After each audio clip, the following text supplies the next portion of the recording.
but we thank her. We live in a dangerous sub-region, and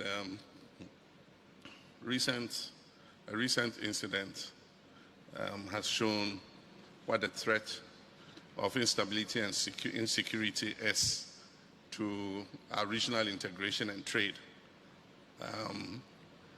As has been the tradition over decades, we trade amongst ourselves. And so agricultural products from Ghana are traded into Burkina Faso, and agricultural products from Burkina Faso, Niger, onions, tomatoes are traded into Ghana. Recently, some traders from Ghana went to Burkina Faso to buy tomatoes, and they were ambushed in a village where they were transacting, and armed insurgents, terrorist armed groups attacked, and unfortunately we lost a number of our compatriots. Happily, there are few survivors, and so the Ghana Army is arranging to medevac them from Burkina Faso so that those who are injured can continue to receive treatment here in Ghana. And so on behalf of government and people, we express our condolences to the families of those who were either killed or have been injured. Agriculture is one of the most important contributors to our GDP, and it is a business that has long been looked down upon. I have two experiences. One, the son of a farmer. My father was at one time the biggest commercial rice farmer in Ghana, and so I grew up on the farm. And so for me, agriculture is a passion, it's a hobby, and I just love to see crops grow. Aside from that, my second experience is I've traveled far and wide, and sometimes I visit a country, and my colleague president invites me to visit his farm. And I've been impressed with what they do. I mean, public servants, ministers, every weekend, if you go to East Africa and other places, you better not make an appointment with a public servant on a weekend because you won't get him. On Friday, they leave to their farm, they come back on Monday and go to work. And so what Andy was saying, it's in line. Public officers, ministers, MPs, traditional rulers especially, because they are the custodians of the land. One of the major hindrances to tree crop development is access to land. And so traditional rulers especially, should take an interest in this initiative of promoting tree crops. So in whatever geographical area of the country you are, if it's in the north, a shea nut plantation, if it's in Brong-Ahafo area, cashew, if you're in Western region, rubber, cocoa, and if you're in Dodoa area and other places, mango. And so all of us must take an interest in the agricultural sector, and especially in tree crops. I want to thank Nana Kwebu-Ewusi. Andy referred to my own tree crop farm. Nana Kwebu-Ewusi gave me 50 acres of land, and I planted cocoa on the 50 acres. So I'm a cocoa farmer. And so when the price was reduced by government, it affects me too. I want to be able to empathize with farmers so that when we take any policy decision, we know that it has an effect on farmers and we feel it ourselves. If there's no fertilizer, if the price is expensive, I feel it myself because I also buy fertilizer. I recently acquired another 100 acres of land, and this time I've dedicated it to oil palm. And so we've planted the oil palm, we're putting in the irrigation system, and so I'm endorsing Andy's suggestion. When I'm going to do a reshuffle, the mitigating factor will be that you must have a farm.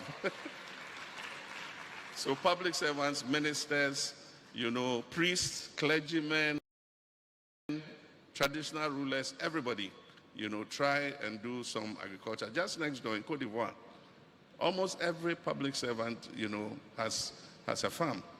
And so let's take agriculture seriously. We must walk the talk, we must lead by example. We can't just always talk and say people should go back to the land when you yourself are not going back to the land. Recently, we've had a crisis with cocoa. It hasn't affected only Ghana. It's affected all cocoa producing countries.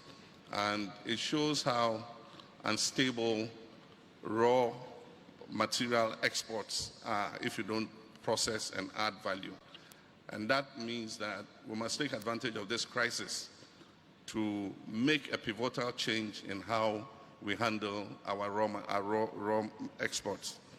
And we've exported raw beans since Gordon Gaggisberg's time. For those of you who don't know Gordon Gaggisberg, he was one of the colonial governors. And Ghana, at that time, was the leading exporter of cocoa. And to think that in the 21st century, we're still the largest leading exporter of raw cocoa beans, that is not an accolade we should take pride in. We should take pride in being the leading exporter of manufactured cocoa products. And so this crisis must mark a turning point in our cocoa industry. As I explained when I spoke in Addis, we collateralize the beans and they give us money to buy the cocoa and export. So because of that, we cannot even allocate enough of the beans to our local processors. And that's why government took the decision that we should change the funding cycle of cocoa by raising the money locally in cedis, paying the farmers, and then allocating a certain portion of the cocoa beans to our processing capacity, and even increase the capacity to process locally so that we can create jobs within our value system and also stabilize the price of the cocoa that we produce. So without much ado, as Jerry, the MC, said, I'll acknowledge the representative of Otumfuo, our traditional leaders, our ministers of state, our international partners, and just say distinguished ladies and gentlemen.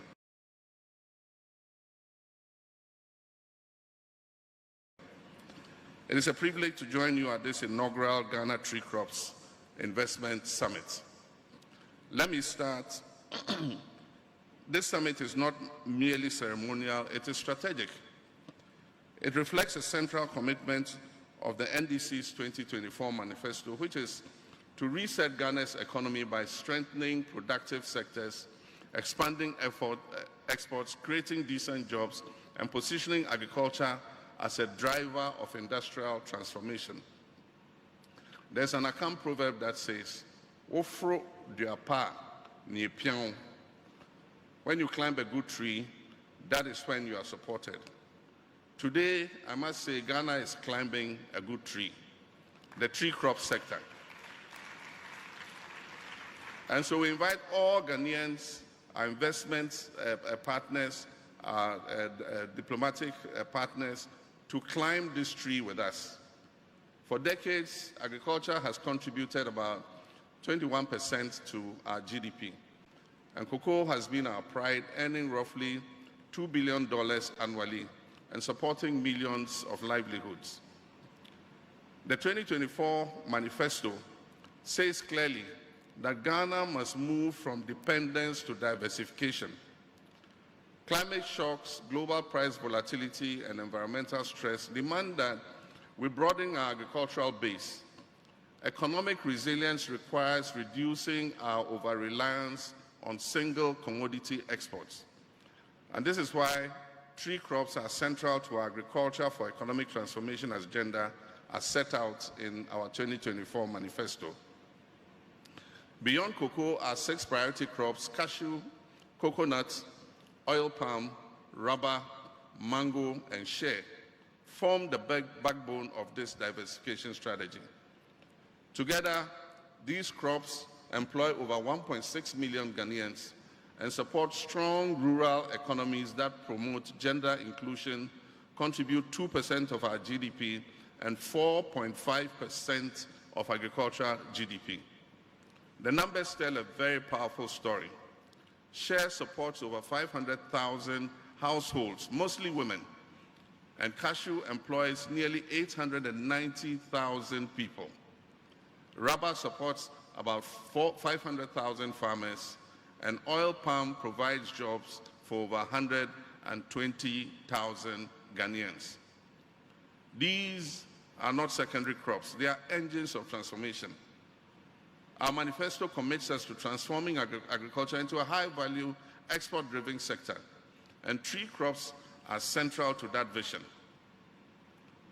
Government is committed to building a 24-hour economy, a system in which production, processing, logistics, and exports operate continuously round the clock to maximize productivity and to create jobs. And tree crops are well positioned within this 24-hour economy framework. We will no longer export raw cashew, and so I invite our investment partners who export cashew to come and build the capacity to process our cashew locally.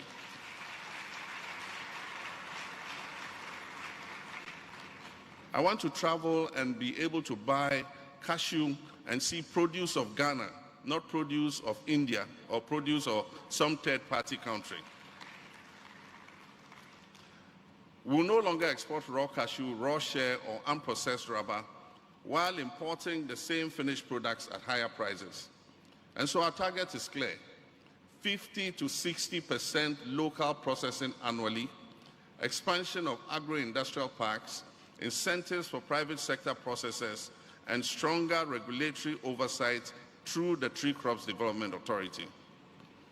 Under the National Policy on Integrated Oil Palm Development, we call it the Red Gold, government is committed to invest $500 million to develop 100,000 hectares of oil palm and create 250,000 direct jobs. If we achieve this target, it will eliminate the 40% oil palm imports that we import from other areas and make Ghana a net exporter of oil palm. And so this is consistent with our pledge to scale up high-impact agricultural value chains with strong private sector participation. And we're placing emphasis on empowering especially women and our youth. Tree crops deliver exactly that. Women processors dominate the share industry. Cashew and mango offer strong opportunities for young people to engage in agribusiness. Coconut and oil palm create processing and logistical jobs. And so through improved seedlings, farmers' hubs, access to finance, and matching grants for small and medium enterprises, we're going to build inclusive value chains. Agriculture must be modern, it must be profitable, and it must be attractive to young people. And so this summit's theme speaks to Ghana's green economy. Tree crops are climate-positive assets. They enhance carbon sequestration, they reduce soil degradation, they promote biodiversity, and strengthen climate resilience. And so our tree crop strategy supports both economic and ecological transformation. Today, therefore, I officially relaunch and accelerate the Ghana Tree Crop Diversification Project.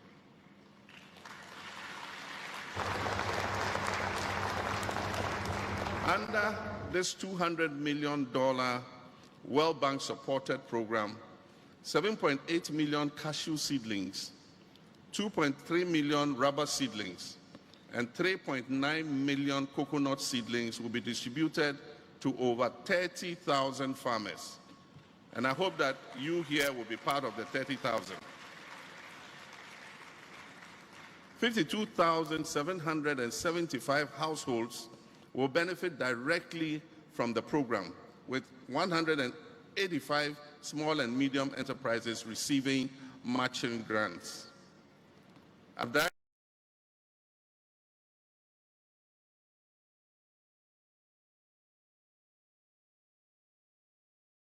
directed the Tree Crops Development Authority and Cocoa Board to expedite implementation of this program.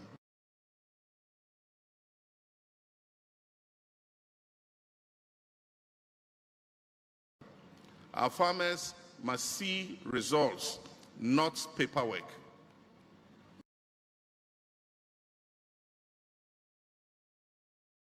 My administration is committed to expanding Ghana's export base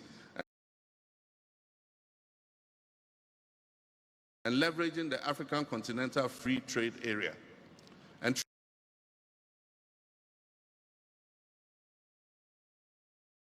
tree crops will position Ghana to supply the West African markets, access Middle Eastern markets, and Asian markets, and expand processed exports and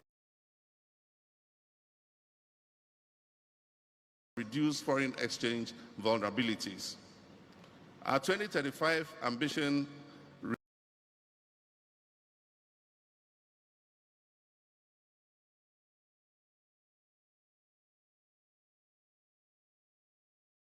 remains 12 billion annual exports, which will translate to 2 billion per crop.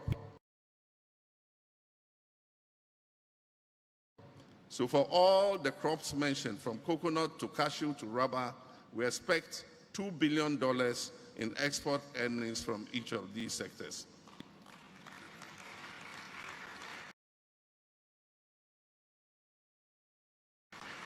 It's very ambitious, I agree, and yet it's achievable if each of you here participates in growing one of those crops.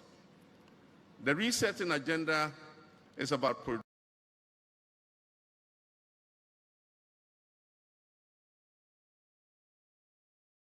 production, it's about jobs, it's about exports, it's about value addition, and it's about inclusive growth. And the tree crop sector encompasses all these 5 items I've mentioned. So let the Ghana Tree Crops Investment Summit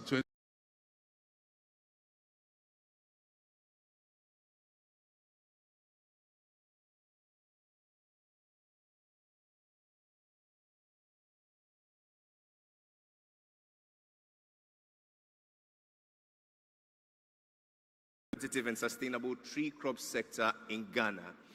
This certainly provides enough fodder for our afternoon session, where we are going to have in-depth presentations on all 6 thematic areas. But for now, I just want to salute our security forces who actually spearhead the tree crop agenda in Ghana in a very unique way. Please, a round of applause for all our security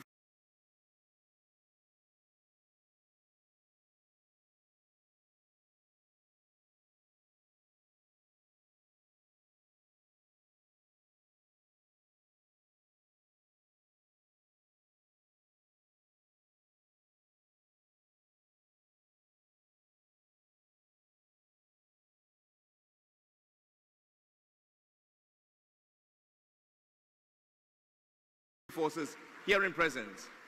Thank you very much. We would like to say a big thank you to each and every one of you, but allow us to acknowledge 2 particular individuals who have been integral in our cause. For the next few minutes, help me as I receive up here our